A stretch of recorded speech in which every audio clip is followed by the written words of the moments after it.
Thank you very much, Honorable Speaker. Honorable Speaker, I also rise to support the sentiments and the concerns as raised by the Honorable Junet Mohammed.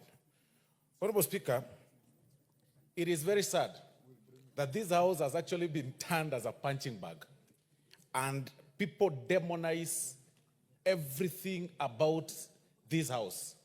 That where we pass laws that pertain to the common mind, Honorable Speaker, and that is exactly what we do, which we actually do very, very well every day, and sometimes sitting up to late into the night, Honorable Speaker, the media and even the members of the clergy do not raise concerns. They do not talk about it.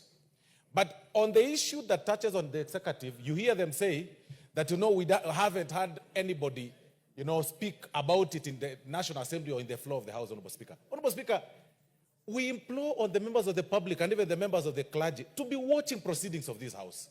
There is no matter of national importance that hasn't passed through this floor, Honorable Speaker, and that hasn't been spoken to, Honorable Speaker. But it is so sad that even on matters that touch on the public concerns, the issues that are so direct to the public people, like today, Honorable Speaker, we are faced with femicide, Honorable Speaker, where women are being killed and young girls are being killed all over.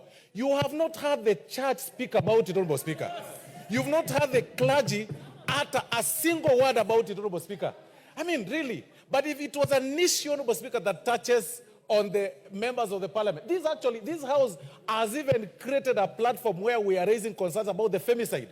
We expect the members of the clergy, Honorable Speaker, who are leaders also, to give us accolades and appreciate us and say, at least this House is doing 1, 2, 3 on matters that are, pertain, matters that are affecting the women of this country, Honorable Speaker. But they are not saying, Honorable Speaker, that. I want to invite the members of the clergy in particular, Honorable Speaker, to the good book that they teach.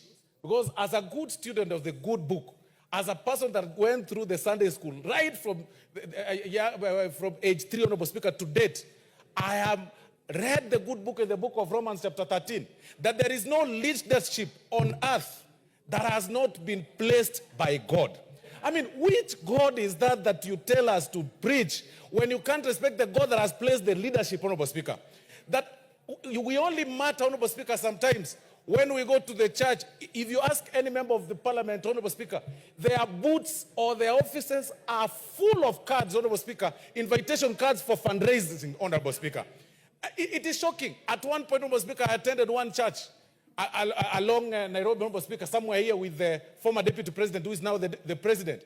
And Honorable Speaker, they denied members or the leadership, the members of parliament to speak. But immediately we finished, they gave us a bill of 6 million, a need of 6 million, Honorable Speaker. Is our importance, very important to the extent of our contributions, Honorable Speaker, honestly. And when such contributions are made, Honorable Speaker, even upon their request, then they go out there to play with the public gallery and say we do not need members, or leadership to contribute, Honorable Speaker. This is sad.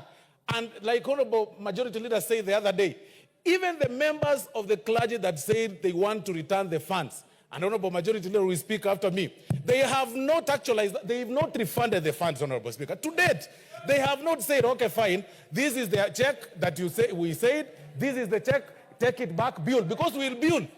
We want to confine ourselves, Honorable Speaker. Honorable Speaker, to the good book again, in the book of Haggai, chapter 1, Honorable Speaker, verse 7, that we go up to the mountain and pick the trees so that you can build the church of God. You will not gag me from contributing in building the house of God because you don't like my political views, Honorable Speaker. This thing of making politicians demonize. We are demonized, Honorable Speaker, in the banks. When you go to open a bank account, you are referred as a PEP, politically exposed person, that you've got to declare that.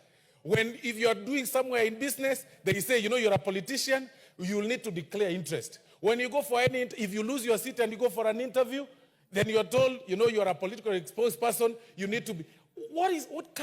In any case, Honorable Speaker, we should actually be applauded.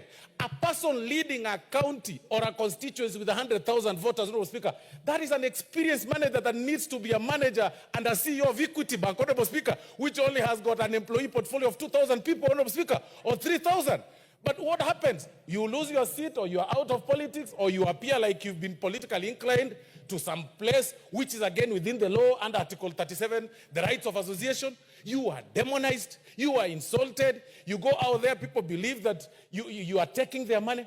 What is with this obsession of a person thinking that somebody is poor because somebody else is rich? Why can't you just, why can't you just respect other people's rights like you want the others to respect, Honorable Speaker? What we are saying, Honorable Speaker, that we must learn to embrace divergent views. You have your view as a member of the clergy. I have my view. You have your view as a person from the media, or the media for the state. I have my view. The divergence of views is not wrong, and that makes it democracy. We all can't think the same way.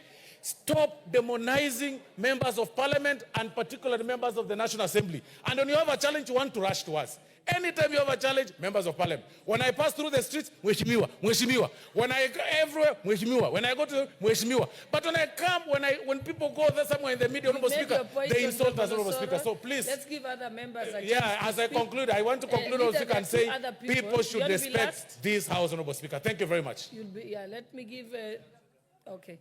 I'll come to you.